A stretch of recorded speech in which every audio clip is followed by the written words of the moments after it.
Imagine travelling on the world's most famous train, taking in the incredible snowscapes of a Russian winter. Imagine joining thousands of joyous Muscovites for a tumultuous New Year's Eve celebration in Red Square. Imagine shooting through a snowy forest in Siberia on a traditional troika.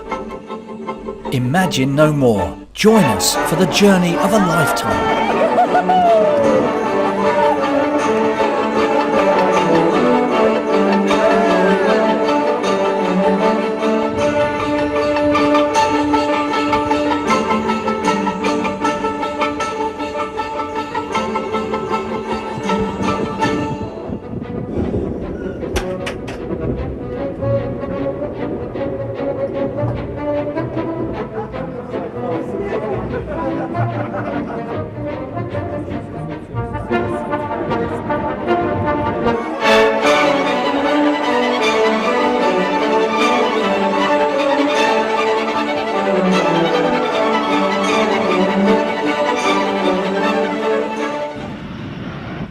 The adventure begins with a comfortable Singapore Airlines flight to our first major destination, Beijing.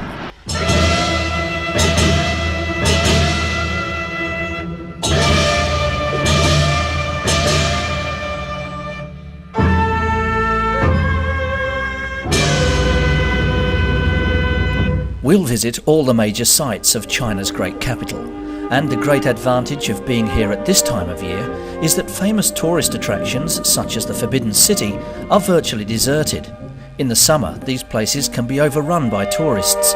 In December, we have them virtually to ourselves. It's a great privilege, and what's more, the attractions are at their most beguiling.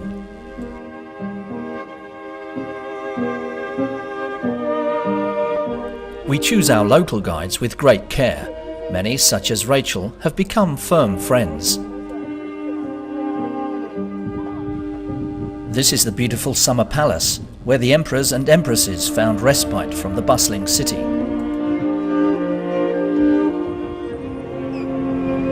We are also very particular in our choice of hotels. The Beijing International is superbly situated, 25 minutes walk from Tiananmen Square and just 5 minutes from the International Railway Station. It has excellent modern amenities. A highlight of our stay in Beijing is the day we spend in the old part of the city, the Hutong district. Hutong means narrow street, and our team of trishaw drivers takes us on an exhilarating trip through this historic area. You may even fancy a pedal yourself. Under threat from rapid modern development in the city, this charming area has been saved by a preservation order.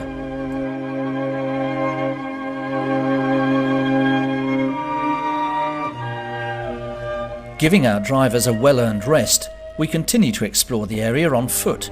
We'll visit a school, where we're always assured a warm welcome.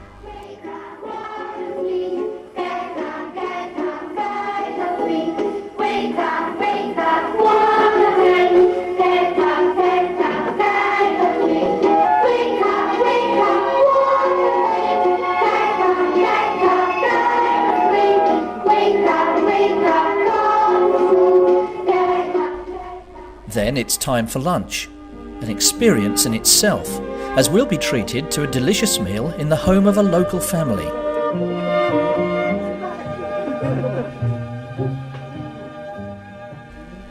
Making Chinese dumplings takes a fair amount of skill, but it's great fun to try. And the verdict? Proof is in the eating. Cheers! One we made earlier.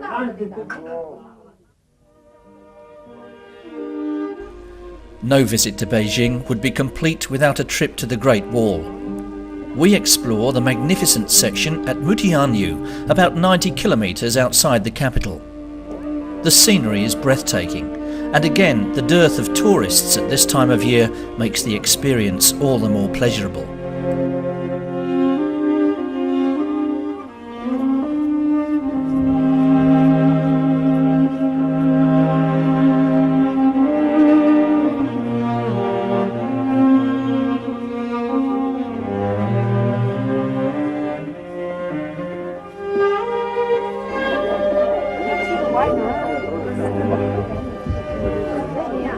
weather permitting, we'll enjoy a lunch on the wall itself, a delicious Chinese banquet served to us in one of the ancient watchtowers.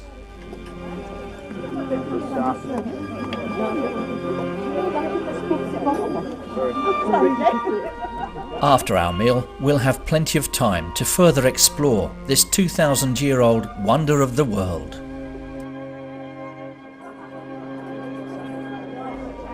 Our final night in Beijing, and a chance to sample the delights of the Starshine Revolving Restaurant.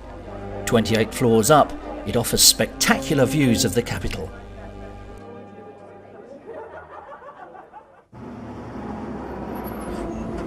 Beijing International Railway Station, early morning, the start of the journey proper. We board train number 3, the Trans-Mongolian Express, for the 36-hour journey to Ulaanbaatar. We let our guide know that her efforts have been appreciated. Then we're on our way.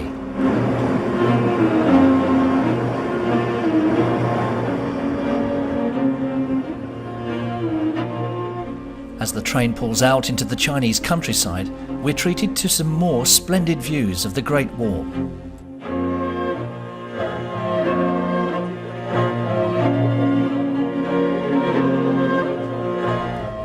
Now's the time to relax with a game of cards, or maybe enjoy a meal in the dining car. Later on, with friendships firmly established, the serious pre-Christmas celebrations get underway.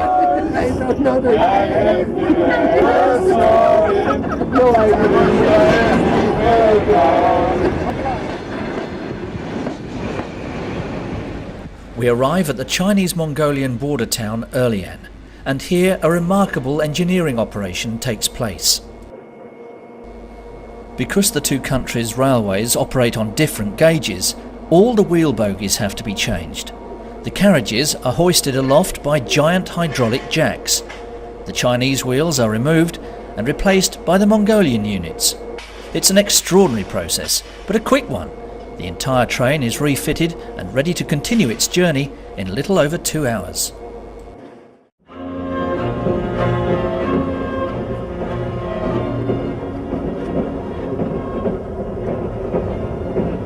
Next morning, we're deep in the Gobi Desert, home to a hardy few.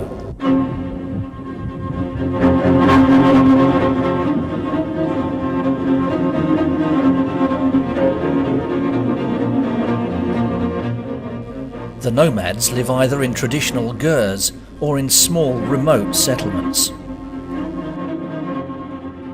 The train continues its climb into the Khenti mountain range. We're now almost 1,500 meters above sea level. We arrive in the Mongolian capital, Ulaanbaatar. The world's coldest capital lies in a basin surrounded by 4 mountains. At the heart of the city is Sukhabatar Square, named after the great Mongolian hero whose statue graces the centre.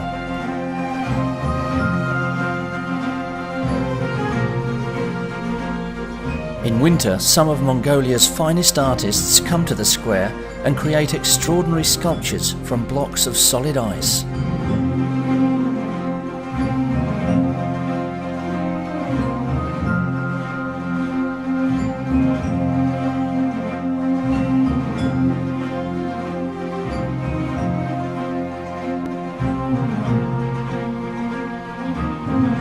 Venturing into the Gobi Desert, we'll have the chance to ride Mongolian horses before watching the local children show how it should be done.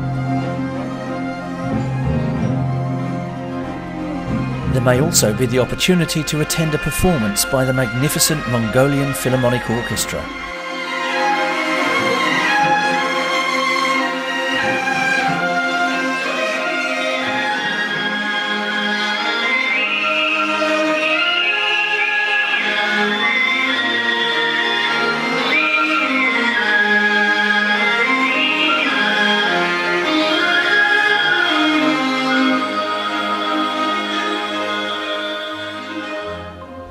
Time to reboard the train and head north to Russia and magnificent Lake Baikal. This is the world's oldest lake, formed almost 50 million years ago. It's also one of the deepest and contains roughly a fifth of the world's fresh water. If the rest of the planet's drinking water ran out tomorrow, Baikal could supply the world's entire population for the next 40 years. Many species of fish are endemic to the lake, including this one, the ommel. How much was this? How much did it cost you? 10 rubles, which is about 40 cents. Everything was paid. Yep. 40 cents for a fish. She's so different from the normal. Maybe she wasn't Good. as beautiful as Mongolia. The Angara River signals our arrival in Irkutsk. The capital of eastern Siberia, this charming city is famous for its churches and delightful wooden houses, many of which date back to the earliest settlement in the 17th century.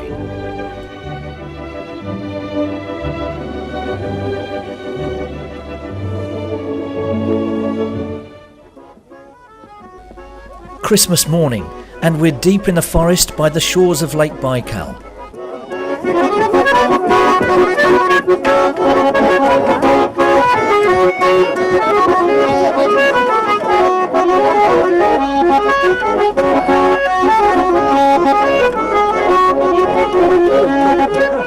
After a breakfast of pancakes, sausage, and naturally vodka, we're treated to a stunning sleigh ride in a traditional troika.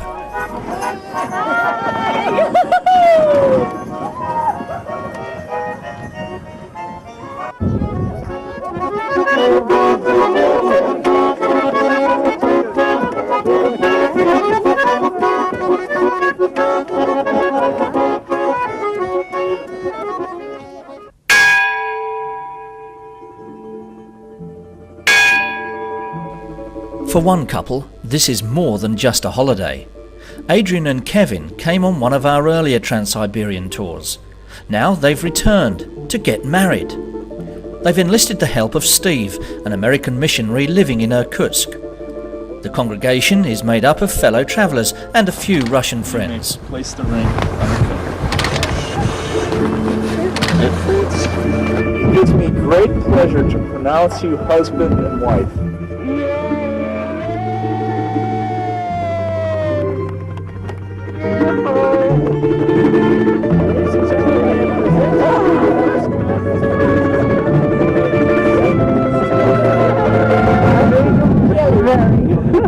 Happiest day of my life.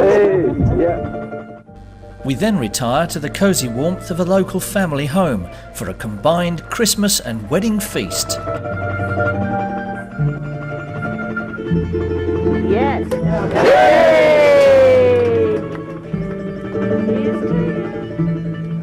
Life of dreams. Now, I always wanted to say this, so on behalf of my husband and I, charge your glasses and toast our families. There's one more important formality to be observed.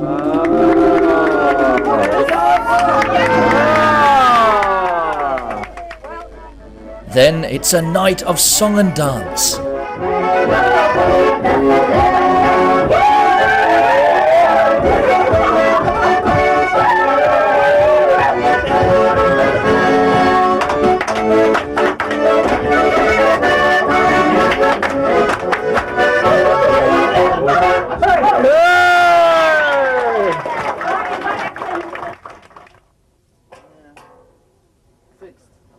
We're ready to go. Trans-Siberia, from Irkutsk to Moscow. See you soon. The Trans-Siberian Express, a 3.5-day journey through a winter wonderland.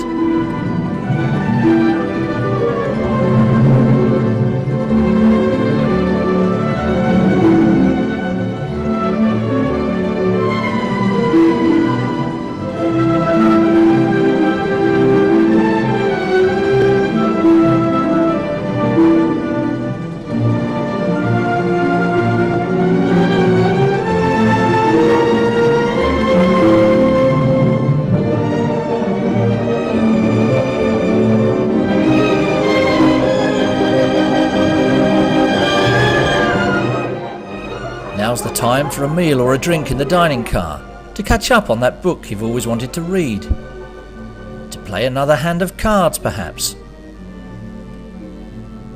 or maybe to introduce yourself to the locals. You are Zenua, Yes, and I am Sheila. and these two are new friends. Each carriage is attended by 2 provodnitsas. Their job is to keep their part of the train in a pristine condition. Their aim is to ensure their carriage is as spotless on its arrival in Moscow as it was when it left Irkutsk. A samovar in each carriage provides constant hot water. The many stops provide an opportunity not merely to stretch the legs, but also to buy some of the excellent and cheap homemade snacks from the many eager sellers. And there are some unusual items for sale. There. We've been getting potato cakes, Yeah, ice creams, ice creams. fancy bottle ice creams in the middle of Siberia. Roy, it's minus 18 and you bought 2 ice creams. That's right, yeah. Madness. Total. It's also the chance to pick up a cake. You never know when there might be a birthday to celebrate.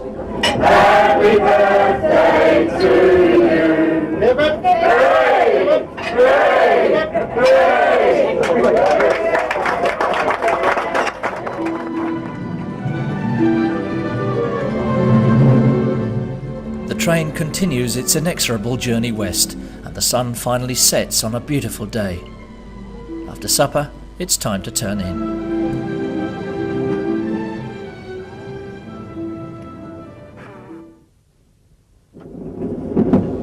We've now left Siberia well behind, and the train begins its climb through the Ural Mountains. We pass the famous obelisk, which marks the border between Europe and Asia. And we cross the mighty Volga, or Mother Volga as the Russians affectionately call her. Europe's longest river is a kilometre wide at this point and frozen over. About 70 kilometres from Moscow, the familiar domes of Sergeyev Posad come into view. This is Russia's religious capital. Finally, the express pulls into Yaroslavsky Station, Moscow, at the end of its momentous 5,200 kilometre journey. Our hotel in Moscow is a mere 5 minutes walk from magnificent Red Square, the perfect location for exploring this wonderful city. The Kremlin, with its dazzling 15th century cathedrals, is high on the list of must-sees.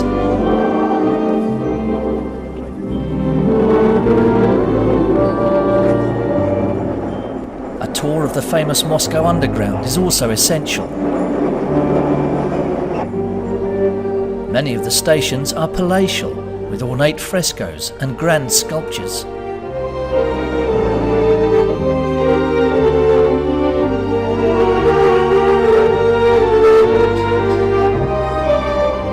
Construction of the metro began in 1930, with the first line opening just 5 years later.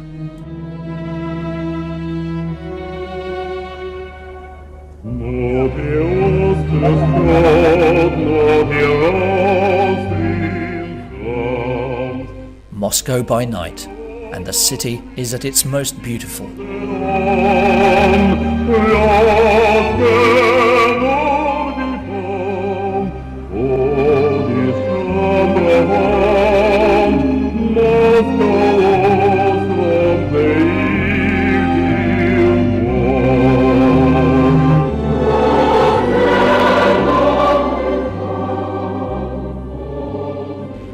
It's New Year's Eve, and as midnight approaches, everyone heads to Red Square for a tumultuous celebration.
We leave Moscow on another famous train, the Nikolaevsky Express, destination St. Petersburg.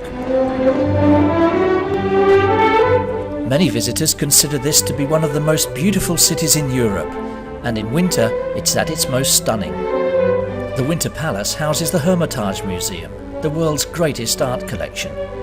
Spectacular St. Isaac's Cathedral can accommodate more than 14,000 worshippers.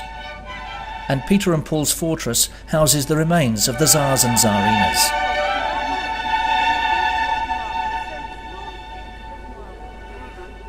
This is the tomb of Peter the Great.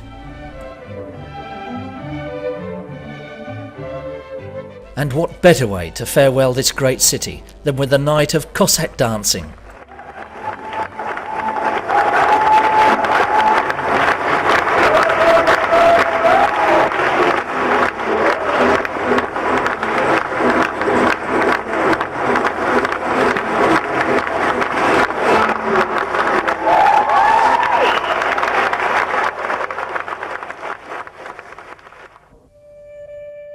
St. Petersburg to Helsinki, the final leg of the journey.